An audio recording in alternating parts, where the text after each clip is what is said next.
Okay, got my tea kettle here. You can see it is very grimy there, very grimy there. Oh, absolutely gross. Okay, now, just as a disclaimer, I do not let mine get this gross, but I had to, so I want to have good before and after pictures. Now, even though we have an entire house filter, we still get rust in everything. And this teapot is the worst. So I'm going to show you how to get this cleaned up. Now, first thing I'm going to do is I'm going to clean the outside with a bleach scrubbing cleaner. Comet is my go-to with bleach. So the first thing I'm going to do is take a rag and put a little bit of cleaner on there. And I'm just going to go through, get everything. Now, find places that you miss like this a lot. Most people don't clean under there. Look at all that grimy stuff. So what I'm gonna do is take toothbrush, get scrubbed, get it all fresh and clean. Okay. Then I'm going to specifically clean the little push thing. Get the inside right there. Close it. Top. Now, if you don't have Comet with bleach, you could use baking soda with bleach if you want. You don't have to use bleach if you don't want. I just like it because it gets everything all nice and white and fresh.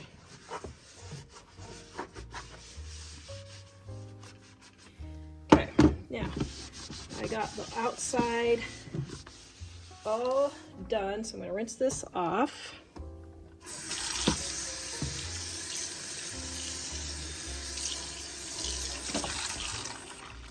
Okay, now doesn't that look lovely? See how clean that is? Doesn't that look great? Okay, now we're going to take care of this. So, the first thing to do is, man, that's bad. Let me see if I can get a better picture before I clean it. Oh my goodness, that's bad. Wow, wait till you see the before and after. This video is brought to you by our Dining on a Dime cookbook. We have quick and easy recipes your family will love to help you get in and out of the kitchen fast. Please visit us at livingonadime.com. Okay, now, I forgot to wash the bottom here, so I'm going to sprinkle just a little bit on there.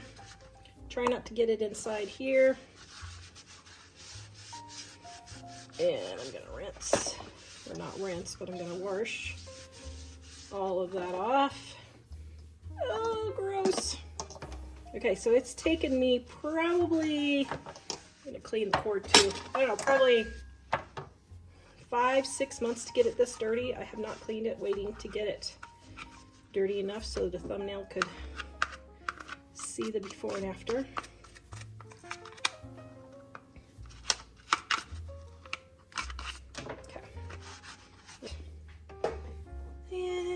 Gonna dry it all off.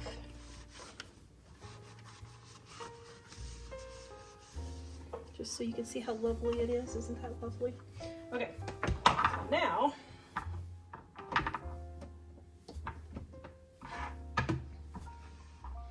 we're gonna take and fill our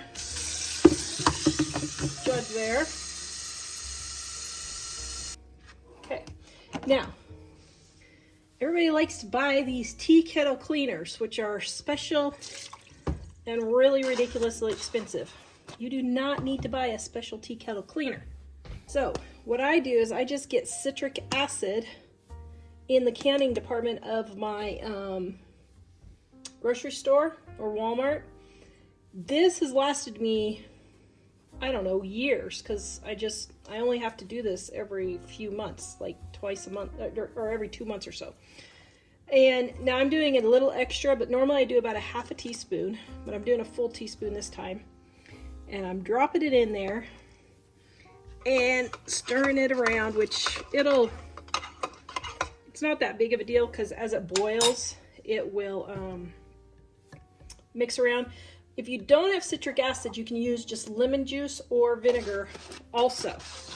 Works just as fine, and it's much cheaper. Okay, so now we're going to put it on here and start it boiling. and then watch the magic happen.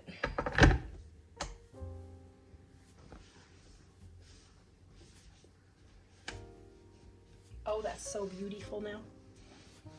Ah, now I can have a fresh cup of tea. Okay, we're gonna let it boil.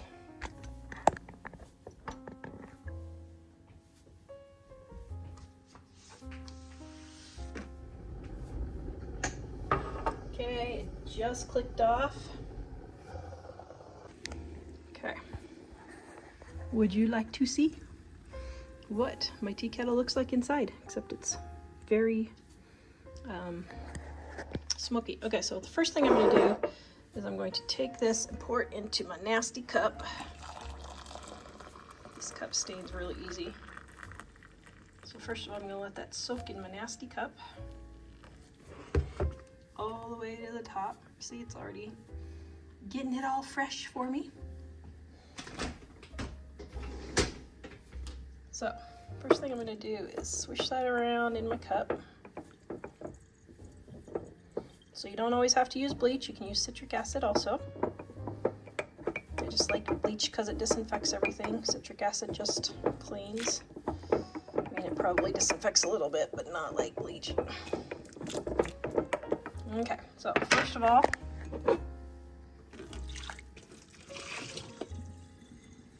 there we go. Oops, I missed the edges. Okay, there, I went back in.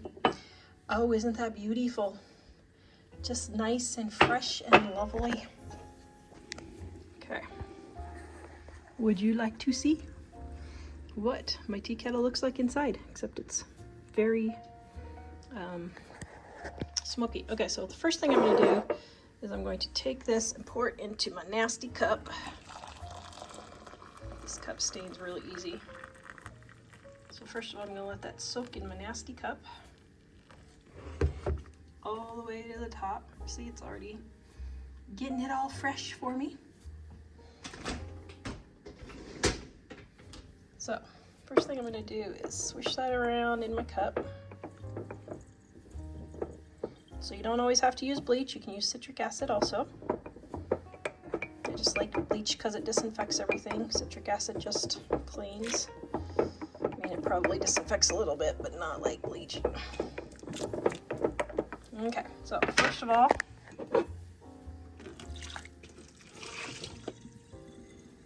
there we go. Oops, I missed the edges. Okay, there, I went back in. Oh, isn't that beautiful? Just nice and fresh and lovely. Can you see? There's a little tiny bit left, so I'm going to take my scrubber. And first of all, I'm going to pour it through here to clean all the rust off of there. Pour it and let that really get all of that cleaned.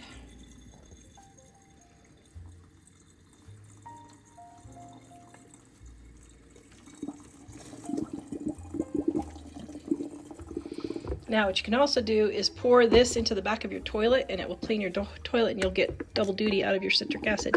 So now I'm going to take the brush with a little bit. Actually, that's still too much. Okay, so there, I'm leaving just a little bit. Brushing it.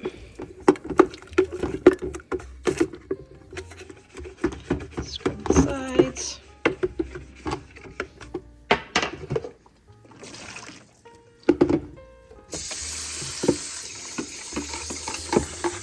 Rinsing it out.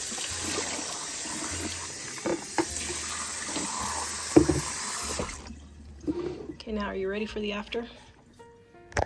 Ooh, isn't that lovely? Do you see? There's a stain, but it's mostly gone. Isn't that great? So, citric acid is the trick. And just in case you're wondering, the cleaning tablets are $13 to $15 and citric acid is $5 for about the same amount. Oh, that's lovely. As I was editing, I realized I was totally wrong on that. For the almost 15 ounces of citric acid, I get 150 uses for $5 versus 36 uses for $14 for 36 uses. So that is 39 cents for the tea kettle tablets versus $5 divided by 150, 0.03 cents. So 3 cents versus 39 cents.